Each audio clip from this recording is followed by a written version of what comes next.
председател на влада. На самиот почеток морам да изразам голема загриженост кога во собранието во исто време за закажана седница ќе се случува и Национален совет за еврейски прашања, на која што тема е младите. Ќе ми одговорите по тоа, председателя, претпоставам ќе ме сослушате прво. Вие нема интерес од страна доволно на парламентарното мнозинство и од страна на владата и паралелно ја тирате оваа седница и тоа е една порака која што ја патувате пред се до младите, не до мене, или до ВМРО ДПМН, туку напротив до младите и вашата грижа за младите и тие малку кои што стана во оваа држава. Имено денеска овој тема на дневен ред е разрешувањето на министерот за диаспора и најверојатно нашата диаспора ќе расте со сигурност во однос на бројките заради тоа што ако ништо е мерливо и видливо во изминатите 6 години е дека од животот кој што беше ветен апсолутно ништо не видоа граѓаните на Република Македонија и со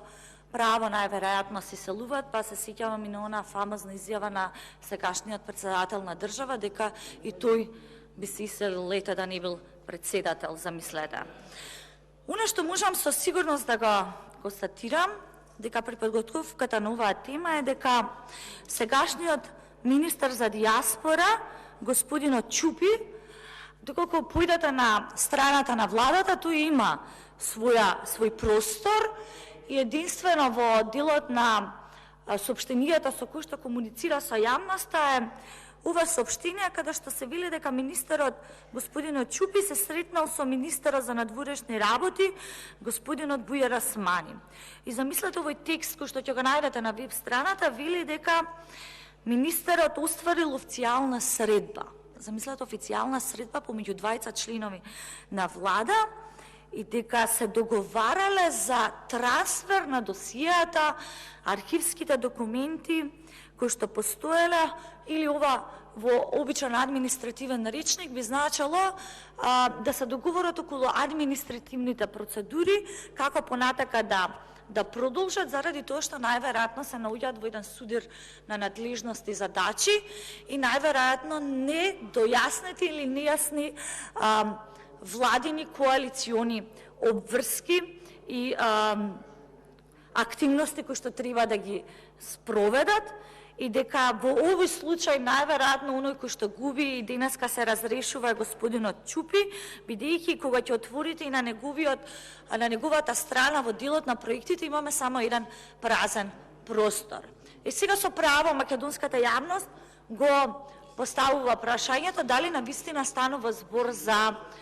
еден политички реваншизам натре во страна на владината коалиција, но тоа е нешто што ќе треба да се го разреши самата владина коалиција и ќе оставам пребројувањето внатре тие да си го тераат. Заради тоа што оно што е посебно важно за македонската јавност и посебно за оваа тема дека во едни вакви недоречености би рекла или несоодветни владини коалиции најмногу страда токму секторот за кој што тој бил задолжен, а тоа е диаспората. Кога владата предводена од СДСМ, ако за нешто можеме да заклучиме дека во изминатите 6 години апсолутно не испорача ништо во делот на активностите и резултатите кои што ги заслужува нашата македонска диаспора. Дека имаме молк кога станува збор во делот на диаспората е последниот апел кој што и тоа го разгледувавме на Комисијата за надворешни работи и го испрати македонското национално малцинство во нашата соседна Република Албанија, каде што мора да алармираат токму до Министерството за надворешни работи, односно до владата на СДСМ, дека истите тие се под бугарски притисок или уште ако повеќе смилувате под бугарски асимилаторски напади, за да треба да појде министерот за надворешни работи, господинот Бујар Османи, да се сретне со нашите во Голо брдо, Пустеци, Требиште, за да разговари и да вети акцијски план. Јас ове го кажав и на Комисијата за надворешни надворешни прашања, каде што и го постави прашањето до Министерството за надворешни работи во контекст до каде изработката на акцијскиот план. И таму дискутиравме, чинам дека имавме многу конструктивна дебата, дека Министерството односно владата не успеа да испорачи или да одговори на барањата кои што навистина ги имаат потреба нашата диаспора. Јас ќе го коментирам откако ќе стигне одговорот од страна на Министерството дали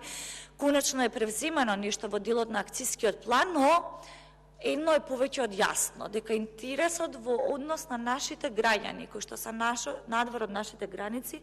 во никој случај не треба да се доведе повторно до ова ниво кое што е денес, а тоа е на голема незаинтересираност и оваа влада, впрочем, ги раскина сите врски кои што за жал постоја и ги наследија. Градењето на мостови на соработка, овозможување на образован, културен и секаков друга врска која што ќе зајакне, но и ќе промовира нашата посебност надвор од границите, а тоа е и нашата диаспора, во никој случај во иднина не треба да има една ваква незаинтересираност како што тоа демонстрираше владата на Социјалдемократскиот сојуз. Имено загрижувачки е, ние колку пати да алармираме, јас се сомневам дека тоа ќе допре до Социјалдемократскиот сојуз заради тоа што нивниот молк е многу погласен надвор. Молкот во однос на 16 пресуди во однос на Европскиот суд за човекови права, кога станува збор за македонските малцинства и македонските здруженија, е многу гласен надвор кај нашите, додека колку што е присутен толку овдека внатре во државата. И тоа загрижува заради тоа што на ваква негрижа диаспората не видела досега, па би рекла од самата независност на Република Македонија. Тие се дефинитивно еден од нашите најголеми промотори на нашата посебност, на нашите вредности, традиција и обичаи, и оваа влада направи се за да ги раскине тие врски. Със сигурност, оно што го спомена и колегата Милошовски, дека оваа влада не демонстрираше, владата на Социјалдемократскиот сојуз, не демонстрираше никаква стратегија во делот на надворешната политика. Ние имаме апсолутно крах на дипломатијата и надворешната политика, заради тоа што се уште се останати значајни дипломатски представништва, а истите не се номинирани или назначени, најверојатно и само заради тоа што внатре во коалицијата има се уште голем судир, очигледно на фракции и на сили, но пак ќе кажам, за жал на тие такви штетни политики и партиски приписки и договори или недоговори страдаат токму нашите надвор од Република Македонија, страда нашата диаспора. За крај ќе заклучам, во однос на ратификацијата на договорот помеѓу владата на Република Македонија и Советот на министри на Албанија, ние препорачавме на Комисијата за надворешна политика дека во никој случај не смее да се сведе соработката само на размена на експертиза помеѓу раководители на министерства. Ние имаме потреба буквално на нашите надвор да им обезбедиме културна, економска, здравствена и образовна активност, надградба и соработка. Ви благодарам многу.